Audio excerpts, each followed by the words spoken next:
السلام علیکم ورحمۃ اللہ تعالی وبرکاتہ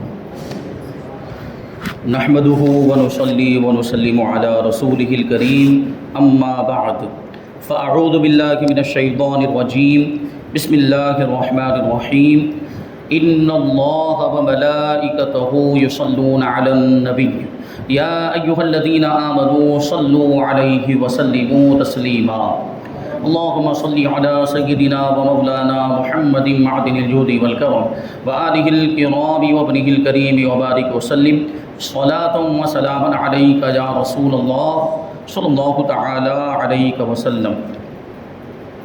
سورہ بقرہ آیت نمبر 3 کی تفسیر جاری ہے۔ اللہ تبارک و تعالی ارشاد فرماتا ہے الذین یؤمنون بالغیب ویقیمون الصلاة ومما رزقناہم ینفقون۔ اس کے پہلے جز کے بارے میں گفتگو ہو رہی ہے الذین یؤمنون بالغیب، جو بن دیکھے ایمان لاتے ہیں، جو غیب پر ایمان لاتے ہیں، جو چھپی ہوئی چیز پر ایمان لاتے ہیں۔ تو اس سے معلوم ہوا کہ غائب چیز پر ایمان لانا معتبر ہے، نہ کہ ظاہر چیز پر۔ قرآن پاک کے ظاہری حروف کو مان لینا کہ یہ ایک کتاب ہے، عربی زبان کی کتاب ہے، لاہور میں چھپی ہے، ہم کہیں دہلی میں چھپی ہے اور فلاں کاغذ پر لکھی گئی ہے، یہ ایمان نہیں، کیونکہ یہ باتیں بالکل ظاہر ہیں۔ یہ تو سب جانتے ہیں اور سب مانتے ہیں کہ قرآن عربی زبان میں ہے، قرآن ایک کتاب ہے، کاغذ پہ لکھی ہوئی، دہلی سے چھپی، یہ تو ہر کوئی، وہ تو کافر بھی دیکھے گا تو مانے گا۔ بلکہ قرآن پاک کے چھپے ہوئے وصف پر ایمان لانا ضروری ہے۔ اس کا جو وصف ہے، اس کی جو خوبی ہے، اس کی جو کوالٹی ہے، اس پر ایمان لانا ضروری ہے، اور وہ یہ ہے کہ یہ اللہ کی طرف سے آیا ہے، یعنی اس پر ایمان لانا ضروری ہے کہ یہ قرآن اللہ کی طرف سے آیا ہے۔ حضرت جبرائیل امین اس کو لے کر آئے اور حضور پاک صلی اللہ علیہ وسلم پر آیا ہے۔ یہ ان ساری باتوں پر ایمان لانا ضروری ہے، کیونکہ اوصاف ظاہراً محسوس نہیں ہوتے، جو خوبیاں ہوتی ہیں وہ ظاہری طور پر محسوس نہیں ہوتی۔ جیسے ہم اور آپ، انسان کے اندر بھی اگر کوئی خوبی ہے تو جب تک بتائے گا نہیں، جب تک اس کو ظاہر نہیں کرے گا، وہاں تک وہ خوبی اس کی پتہ نہیں چلے گی۔ جیسے کسی کے اندر ایک خوبی ہے کہ رائٹنگ بہت اچھی ہے، تحریر اس کی بہت اچھی ہے، لیکن جب تک وہ لکھے گا نہیں ہمیں پتہ چلے گا کہ اس کی رائٹنگ کیسی ہے۔ یہ چھپی ہوئی چیز ہوتی ہے۔ تو اوصاف جو ہے وہ چھپے ہوئے ہوتے ہیں، محسوس نہیں ہوتے۔ اسی طرح حضور پاک صلی اللہ علیہ وسلم کی ظاہری صفات کو مان لینا بھی ایمان نہیں، کہ وہ بشر تھے، انسان تھے، مکہ مکرمہ میں پیدا ہوئے، مدینہ منورہ میں قیام فرمایا، کھاتے پیتے تھے، سیدنا عبداللہ کے فرزند تھے، آمنہ خاتون کے لخت جگر نور نظر تھے۔ ان ساری باتوں کا نام ایمان نہیں ہے۔ یہ تو ان کے ظاہری اوصاف ہیں، حضور پاک صلی اللہ علیہ وسلم کے ظاہری اوصاف ہیں۔ یہ تو کفار بھی مانتے تھے۔ حضرت آمنہ کے بیٹے ہیں، حضرت عبداللہ کے بیٹے ہیں، مکہ میں پیدا ہوئے، مدینہ منورہ ہجرت کی، یہ تو کافر بھی مانتے ہیں۔ تو ان کو ماننا، ان ساری چیزوں کو ماننا، یہ ایمان نہیں ہے، بلکہ حضور پاک صلی اللہ علیہ وسلم کے چھپے ہوئے اوصاف کو ماننے کا نام ایمان ہے۔ اور چھپے ہوئے اوصاف کا مطلب کیا؟ کہ وہ اللہ کے رسول ہیں، اس کے پیارے ہیں، اس کے محبوب ہیں، تخت و تاج والے ہیں، دنیا کی حکومت والے ہیں، اور شفیع المذنبین ہیں، گنہگاروں کی شفاعت کروانے والے ہیں، اور رحمت للعالمین ہیں، سارے جہان والوں کے لیے اللہ نے ان کو رحمت بنا کر بھیجا ہے۔ ان ساری چیزوں کو ماننا یہ ہے ایمان۔ یہ اوصاف ظاہر میں محسوس نہیں ہوتے، اس لیے ان کو ماننا ہی ایمان بالغیب ہوگا۔ اور وہابیہ دیوبندیہ کا حضور پاک صلی اللہ علیہ وسلم کی بشریت کے پیچھے پڑ جانا یہ محض بے دینی ہے۔ وہابیوں کا معاملہ یہ ہے کہ جماعتیوں کیا کہتے ہیں، وہ حضور تو ہمارے جیسے انسان، ہمارے جیسے بشر ہے، معاذ اللہ۔ اس طریقے سے حضور پاک صلی اللہ علیہ وسلم کے مقام و مرتبے کو گھٹانے کی کوشش کی جاتی، اور یہ لوگ حضور پاک صلی اللہ علیہ وسلم کی عظمت کو کم کرنے کی کوشش کرتے ہیں، اس طرح کے تو ہمارے جیسے بشر، ہماری طرح کھاتے پیتے اٹھتے بیٹھتے ہیں، اس طرح کی باتیں، یہ بے دینی ہے۔ ان کو بشر ماننا ایمان نہیں ہے، حضور کو انسان ماننا یہ ایمان نہیں ہے، بلکہ ان کو مصطفیٰ ماننا، خدا کا منتخب کیا ہوا، چنا ہوا ماننا، رحمت للعالمین ماننا، اور سید المرسلین ماننا، رسولوں کا سردار ماننا، یہ ایمان ہے۔ اسی لیے کلمے میں کیا پڑھا جاتا ہے؟ محمد ابن عبداللہ نہیں پڑھا جاتا، بلکہ کیا پڑھتے ہیں؟ محمد الرسول اللہ صلی اللہ علیہ وسلم، محمد اللہ کے رسول ہیں، وہاں یہ وصف ذکر کیا جاتا ہے۔ محمد بشر نہیں کہا جاتا کہ محمد ایک انسان ہے، کیونکہ ان کے بشر تو کافر بھی مانتے تھے۔ رسول ماننے کی بات ہے، ان کو اگر کوئی رسول مانے، ان کی رسالت کی گواہی دے، اس کو ایمان کہا جائے گا۔ بلکہ حق تو یہ ہے کہ اللہ کو صرف خالق عالم ماننے کا نام بھی ایمان نہیں، یعنی اللہ تبارک و تعالیٰ کو دنیا کا پیدا کرنے والا ماننا، یہ صرف اتنا ماننا بھی ایمان نہیں ہے، کیونکہ اس کا خالق و رازق وغیرہ ہونا یہ مثل ظاہر کے، یعنی یہ بات بالکل ظاہر، اور کفار بھی اس بات کو مانتے ہیں، دوسری قوم کے لوگ بھی اس بات کو مانتے ہیں کہ اللہ یہ ساری دنیا کا پیدا کرنے والا ہے۔ تو اب کیا ماننا پڑے گا اللہ کے بارے میں تو وہ ایمان میں شمار ہو؟ تو فرماتے ہیں بلکہ اس کو رب محمد الرسول اللہ ماننا یہ ایمان ہے، یعنی حضور پاک صلی اللہ علیہ وسلم کا رب ماننا یہ اصل ایمان ہے۔ اسی لیے اللہ تبارک و تعالیٰ نے کیا فرمایا قرآن پاک میں؟ قل هو اللہ احد، اے محبوب آپ فرما دیجئے کہ اللہ ایک ہے۔ دیکھیے اللہ ایک ہے، یقیناً یہ ایک حقیقت، ایسی حقیقت ہے جس کا انکار نہیں کیا جا سکتا۔ تو یہ بہت سے لوگ مانتے، لیکن اللہ تبارک و تعالیٰ چاہتا تو یہ ایسے ڈائریکٹ هو اللہ احد بھی فرما سکتا تھا کہ اللہ ایک ہے، ڈائریکٹ یوں بھی فرما سکتا تھا، لیکن کیا فرمایا؟ قل هو اللہ احد۔ اس سے پہلے کیا آ گیا؟ قل، اور قل کا مطلب کیا ہوتا ہے؟ اے محبوب آپ فرما دیجئے، یعنی اللہ تبارک و تعالیٰ اپنی وحدانیت کا اظہار فرما رہا ہے، وہ بھی ایسے نہیں اپنے محبوب کی زبان سے فرماتا ہے۔ تو اس سے پتا چلا کہ صرف رب ہونے کا اقرار کر لینا، خالق ہونے کا اقرار کر لینا بھی کافی نہیں، بلکہ محمد صلی اللہ علیہ وسلم کے رب ہونے اور ان کے خالق ہونے کا اقرار کرنا یہ ایمان ہے۔ تو اس سے معلوم ہوا کہ مصطفیٰ صلی اللہ علیہ وسلم کے ذریعے لائی ہوئی توحید ہی اصل ایمان ہے، یعنی اللہ کو ایک مانے، ساتھ میں رسول اللہ صلی اللہ علیہ وسلم کو بھی مانے، تب اس کا ایمان معتبر ہوگا۔ کوئی صرف آدھا کلمہ پڑھتا رہے، لا الہ الا اللہ لا الہ الا اللہ، اور محمد الرسول اللہ پڑھے ہی نہ، اور محمد الرسول اللہ پر ایمان ہی نہ لائے، تو وہ مومن نہیں ہو سکتا۔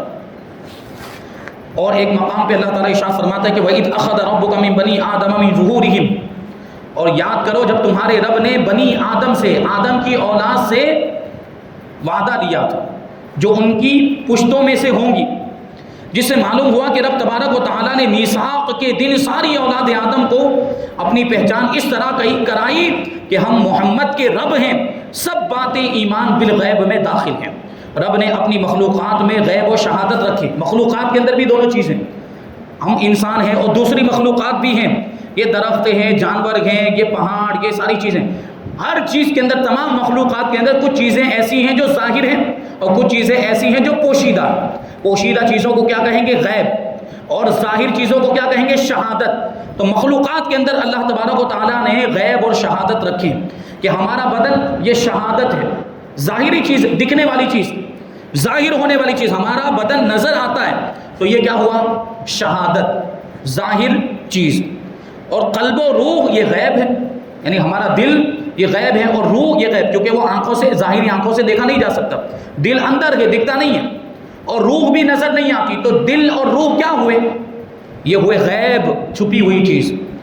درخت اور اس کی سبزی یہ شہادت ہے، درخت کو ہم دیکھتے ہیں اور اس کے اوپر جو سبز رنگ کے، ہرے ہرے رنگ کے پتے اور اس پر جو پھل وغیرہ لگتے ہیں، یہ سب چیزیں کیا ہیں؟ شہادت، کیونکہ ہم ان کو ظاہری نگاہوں سے دیکھ سکتے ہیں۔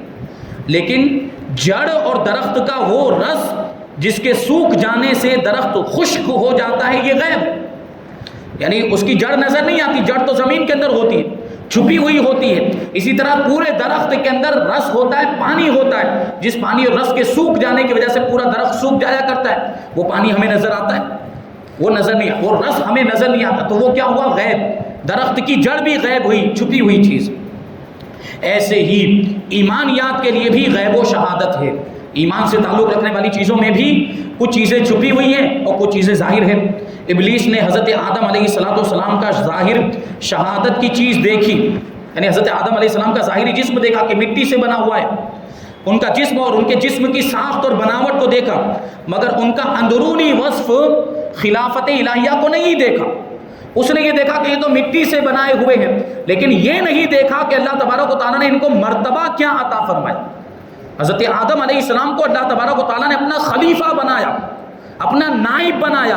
ابلیس نے یہ نہیں دیکھا، یہ چھپی ہوئی چیز ہے، خلافت الہیہ، اللہ تبارک و تعالیٰ کی نیابت، یہ چھپی ہوئی چیز تھی. اس نے صرف ظاہر کو دیکھا، بدن کو دیکھا، جسم کو دیکھا، جسم کی بناوٹ کو دیکھا، اور اسی لیے تو اس نے کہا بھی تھا کہ میں ان کو سجدہ کیوں کروں، ان کو تو مٹی سے بنایا گیا، مجھے آگ سے بنایا گیا، میں ان سے بہتر ہوں، میں ان کو سجدہ نہیں کروں گا. وہ صرف ظاہر کو دیکھا. اگر وہ اس چیز کو دیکھ لیتا کہ یہ اللہ کے خلیفہ ہیں تو پھر انکار نہ کرتا. اسی لیے وہ مارا گیا، ملعون ہو گیا. اب بھی جن کی نظر حضور کی بشریت پر ہے وہ ابلیس کی طرح بد نصیب ہیں. اس لیے یہاں ارشاد ہوا یؤمنون بالغیب، جو پوشیدہ چیزوں پر ایمان لاتے ہیں. قرآن کے ظاہری الفاظ یہ شہادت ہے، جو ہمیں نظر آتے ہیں. قرآن پاک کے الفاظ جو ہمیں نظر آتے ہیں یہ شہادت ہے، یعنی دکھنے والی چیزیں ہیں، ظاہر چیزیں ہیں. اور اس کا کلام الہی ہونا غیب ہے.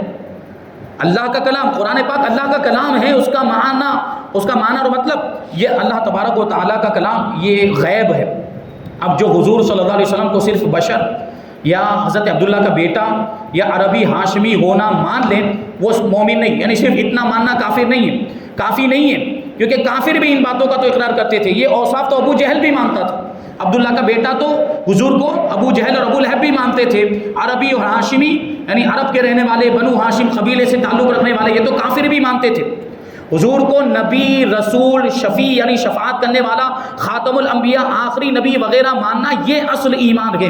اور یہ حضور کے غیبی اوصاف ہیں، نظر نہ آنے والے اوصاف ہیں. تو یہ کچھ باتیں ایمان بالغیب کے تعلق سے عرض کی گئی. اب اعتراض اور کچھ اس کے جوابات اس کو ہم چھوڑ کر آگے بڑھتے ہیں. آیت کا دوسرا جز ہے. اللہ تبارک و تعالیٰ فرماتا ہے وَيُقِيمُونَ الصَّلَاةَ، کہ متقی و پرہیزگار وہ لوگ ہیں. پرہیزگاروں کی خوبیاں بیان کی جا رہی ہیں. ان میں سے ایک خوبی یہ ہے کہ جو غیب پر ایمان لاتے ہیں، چھپی ہوئی چیزوں پر ایمان لاتے ہیں. اور ان کی دوسری خوبی یہاں پر بیان کرتے ہیں. اللہ تبارک و تعالیٰ بیان کرتا ہے وَيُقِيمُونَ الصَّلَاةَ، اور نماز قائم کرتے ہیں. متقی پرہیزگاروں کی دوسری خوبی کیا ہے؟ نماز قائم رکھتے ہیں اور نماز ادا کرتے ہیں، پابندی کے ساتھ نماز ادا کرتے ہیں. اب یہاں پہ غور کرنے کی ضرورت ہے کہ پہلے ایمان کا ذکر ہوا اور ایمان کے بعد کس کا ذکر ہو رہا ہے؟ فوراً ایمان کے بعد نماز کا ذکر ہو رہا ہے. اس سے ہمیں نماز کی اہمیت کا بھی پتہ چلتا ہے کہ ایمان کے بعد اگر سب سے زیادہ ضروری کوئی چیز ہے تو وہ نماز. اسی لیے ایمان کے بعد نماز کا ذکر کیا جا رہا ہے. مومن پر ایمان لانے کے بعد سب سے پہلی چیز جو لازم اور ضروری ہو جاتی ہے وہ ہے نماز. اسی لیے نماز کو کیا کہتے ہیں؟ افضل العبادات، اہم الفرائض، یعنی عبادتوں میں سب سے زیادہ فضیلت رکھنے والی کوئی عبادت ہے اور فرائض میں سب سے زیادہ اہمیت رکھنے والا کوئی فریضہ ہے تو وہ نماز. اس سے ہمیں نماز کی اہمیت کا پتہ چلتا ہے. اب یہاں کہتے ہیں کہ یقیمون کے بارے میں کچھ باتیں عرض کرتے ہیں کہ یقیمون یہ اقامت سے بنا ہے، اور اقامت کا معنی ہوتا ہے سیدھا کرنا، قائم کرنا. اور یہاں مراد یہ ہے کہ نماز کو ہمیشہ پڑھنا. قائم کرنے کا مطلب کیا ہوا؟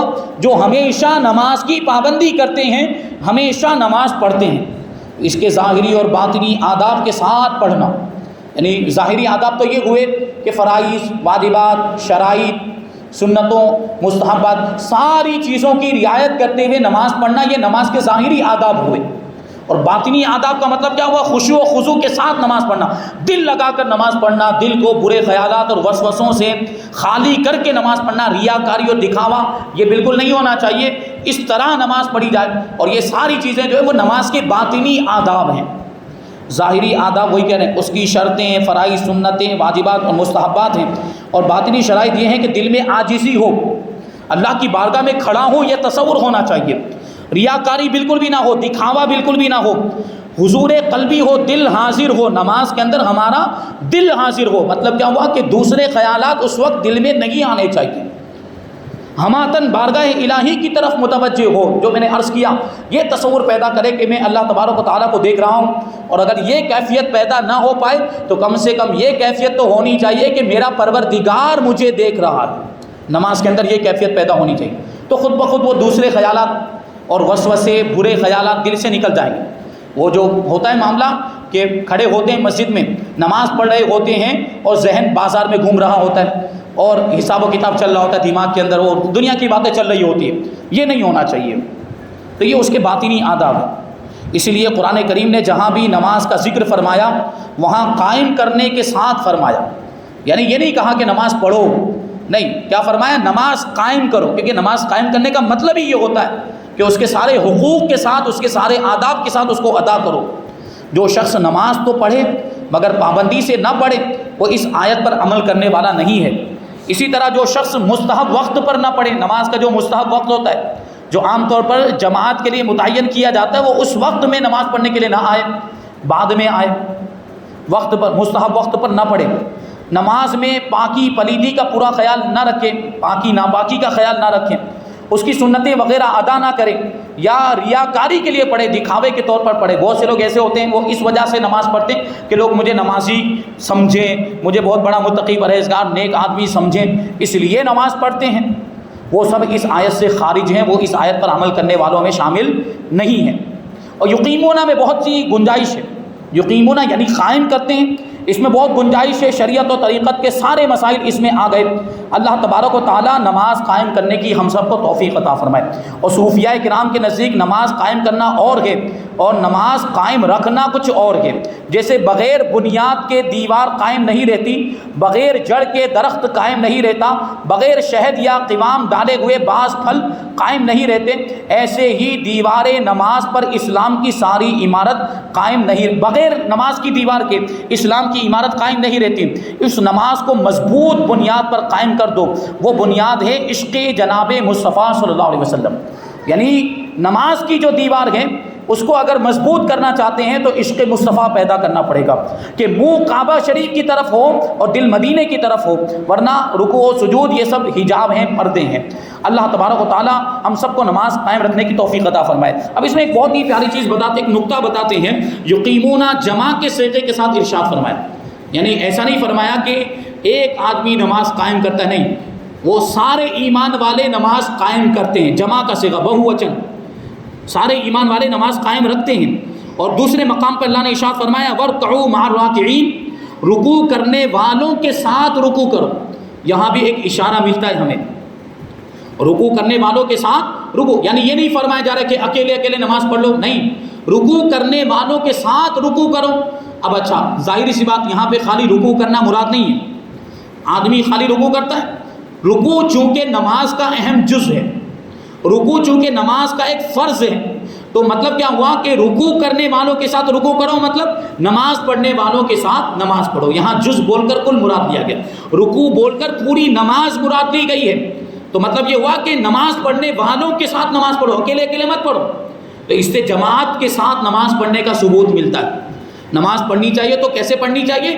جماعت کے ساتھ نماز پڑھنا چاہیے، جماعت کے ساتھ نماز پڑھنا بھی ضروری ہے، یعنی نمازیوں کے ساتھ نماز پڑھو۔ اس سے معلوم ہوا کہ جماعت کے ساتھ نماز پڑھنا سخت ضروری ہے۔ امام احمد ابن حنبل رضی اللہ تعالیٰ عنہ کے نزدیک مردوں پر جماعت فرض ہے، امام احمد ابن حنبل کے نزدیک، اور ہمارے یہاں واجب ہے، ہمارے یہاں جماعت کے ساتھ نماز پڑھنا کیا ہے؟ واجب ہے۔ اور بعض نے کہا کہ سنت مؤکدہ ہے، مگر ہمارے یہاں بھی بعض نمازوں میں جماعت فرض ہے، یعنی عام نمازوں میں تو واجب ہے، 5 وقت کی نمازوں میں جماعت کے ساتھ نماز پڑھنا واجب ہے، لیکن کچھ نمازیں ہمارے نزدیک بھی ایسی ہیں حنفی مذہب کے اندر کہ ان میں بھی جماعت فرض ہے، جیسے جمعہ کی نماز اور عیدین کی نماز۔ جمعہ کی نماز بغیر جماعت کی نہیں ہو سکتی، کوئی اکیلا نہیں پڑھ سکتا۔ اسی طرح عیدین کی نماز، عید الفطر اور عید الاضحیٰ کی نماز بھی اکیلے نہیں پڑھی جا سکتی، اس کے لیے جماعت شرط ہے۔ آگے فرماتے ہیں کہ صلاۃ یہ سلیون یا سلون سے بنا ہے، سلیون کے معنی ہے آگ سے گرمی حاصل کرنا، جس کا ترجمہ تاپنا ہوتا ہے۔ ہم لوگ کہتے ہیں کہ تاپنے کا لفظ بہت زیادہ ٹھنڈی ہوتی تو آگ جلائی جاتی ہے اور اس کو تاپا جاتا ہے، گرمی حاصل کی جاتی ہے، تو سلیون کا معنی گرمی حاصل کرنا۔ اب اس سے اگر یہ معنی ہم کہ لفظ صلاۃ اس سے بنا ہے تو یہاں گرمی حاصل کرنے کا کیا مطلب ہوگا؟ لغوی معنی کے ساتھ اس کی کیا مطابقت ہوگی؟ اللہ تعالیٰ فرماتا ہے لعلکم تصلون، تاکہ تم گرمی حاصل کرو، چونکہ ٹیڑھے بانس کو آگ سے گرم کر کے سیدھا کرتے ہیں، اسی طرح ٹیڑھے آدمی کو نماز کی برکت سے سیدھا کیا جاتا ہے، نماز کی برکت سے سیدھا ہو جاتا ہے وہ، نماز کی گرمی حرارت، ایمان کی گرمی اور حرارت سے آدمی سیدھا ہو جاتا ہے۔ یہ آپ دیکھیں گے، آپ غور کریں گے خود ہی کہ جو شخص نمازوں کا پابند بن جاتا ہے پھر وہ گناہوں سے بھی بچنے لگ جاتا ہے اور نیکیوں کے کام کرنے لگ جاتا ہے، یہ نماز کی برکت ہوتی ہے، اس لیے اس کو صلاۃ کہتے ہیں۔ اور سلیون کے دوسرا معنی ہے لازم پکڑنا۔ قرآن پاک میں اللہ تعالیٰ فرماتا ہے تسلا نارن حامیہ، کہ کچھ چہرے ایسے ہوں گے، کچھ لوگ ایسے ہوں گے جو بھڑکتی ہوئی آگ میں جائیں گے۔ چونکہ نماز بھی مسلمانوں کے واسطے لازم ہے اور ضروری ہے، اس لیے اس کو صلاۃ کہتے ہیں۔ اور سلون کے معنی ہے سرین، چونکہ نماز پڑھنے کی حالت میں سرین کو حرکت ہوتی ہے، اس لیے اس کو صلاۃ کہتے ہیں۔ اب سوال یہ پیدا ہوتا ہے کہ قرآن پاک میں یہ لفظ کتنے معنوں میں استعمال ہوا؟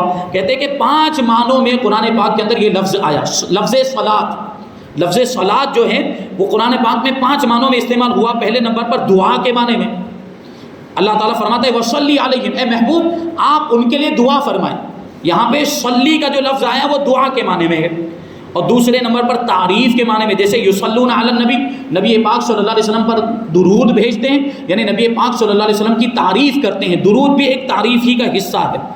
اور نمبر 3 قرآن پاک کی تلاوت، اللہ فرماتا ہے ولا تجہر بصلاتک، اپنی تلاوت کو بلند آواز سے نہ کرو، نماز کے اندر جو تلاوت کی جائے وہ بلند آواز سے نہیں ہونی چاہیے، یہاں صلاۃ سے مراد تلاوت ہے۔ اور نمبر 4 رحمت، اللہ فرماتا ہے صلوات من ربہم، ان کے رب کی جانب سے صلوات ہے، یعنی ان کے رب کی جانب سے رحمتیں ہیں۔ اور 5واں معنی ہے نماز، جیسے اللہ فرماتا ہے اقیموا الصلاۃ، یعنی نماز قائم کرو۔ اور حق تو یہ ہے کہ نماز میں پہلی 4 چیزیں بھی شامل ہیں، یعنی دعا بھی شامل ہے، تعریف بھی شامل ہے، قرآن پاک کی تلاوت بھی شامل ہے، رحمت بھی شامل ہے، اور جو نماز ہے وہ تو نماز ہے ہی ہے۔ فرماتے ہیں اس میں رب سے دعا بھی ہوتی ہے اور اس کی تعریف بھی کی جاتی، پروردگار کی تعریف کی جاتی کہ نہیں کی جاتی؟ پہلی سورہ فاتحہ کے اندر یہ پہلی آیت کریمہ اللہ تبارک و تعالیٰ کی تعریف میں، اور اس کے بعد بھی آیتیں ہیں، اور قرآن پاک کی دوسری آیتوں میں بھی اللہ تبارک و تعالیٰ کی حمد و ثنا موجود ہے، اور تلاوت قرآن بھی ہوتی ہے، اور اس پڑھنے والے پر رحمت بھی نازل ہوتی ہے۔ جو نماز پڑھتا ہے اس پر اللہ کی رحمت نازل ہوتی کہ نہیں ہوتی؟ یقیناً نازل ہوتی ہے۔ تو یہاں اس آیت کریمہ میں صلاۃ کے معنی نماز ہی ہیں، اور نماز بہت قسم کی ہوتی ہے، فرض بھی ہے، جیسے نماز 5 وقتہ 5 وقت کی نماز ہے، اور جمعہ کی نماز، اور واجب بھی ہے جیسے عید کی نماز، اور وطر بھی یہ واجب ہے، اور سنت موقدہ بھی ہے جیسے ظہر اور مغرب کی سنتیں، اور سنت غیر موقدہ جیسے عصر اور عشاء کی سنتیں، اور نوافل جیسے نماز اوابین، نماز چاشت اور اشراق وغیرہ، یہ سب نفل ہے۔ اور ہم جو عام طور پر ظہر میں یا مغرب میں اور عشاء میں جو 2 رکعت پڑھتے ہیں وہ بھی نفل ہے۔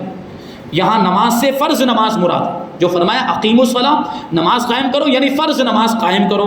تو معنی یہ ہوا کہ متقی لوگ وہ ہیں جو فرض نمازوں کو پابندی سے ادا کرتے ہیں۔ تو چونکہ یہاں پر نماز کا ذکر آ گیا، اس لیے اب نماز کے کچھ ضروری مسائل بیان کریں گے، اور نماز کیسے پڑھی جائے انشاءاللہ تبارک و تعالیٰ وہ بھی طریقہ بتایا جائے گا، اور نماز کے اسرار اور نماز کی حکمتیں، بہت ہی پیاری پیاری باتیں اس میں آئیں گی کہ نماز کے اندر حکمتیں کیا ہے، نماز فرض کیوں قرار دی گئی، اور نماز پڑھنے کے فائدے کیا ہیں۔ انشاءاللہ تبارک و تعالیٰ اس کو ہم آنے والے درس میں ملاحظہ کریں گے۔ اللہ تبارک و تعالیٰ کی بارگاہ میں دعا ہے کہ جو کچھ بھی بیان ہوا اس پر ہم سب کو عمل کرنے کی توفیق عطا فرمائے، اور نور قرآن سے ہم سب کے دلوں کو روشن اور منور فرمائے۔ وما علینا الا البلاغ۔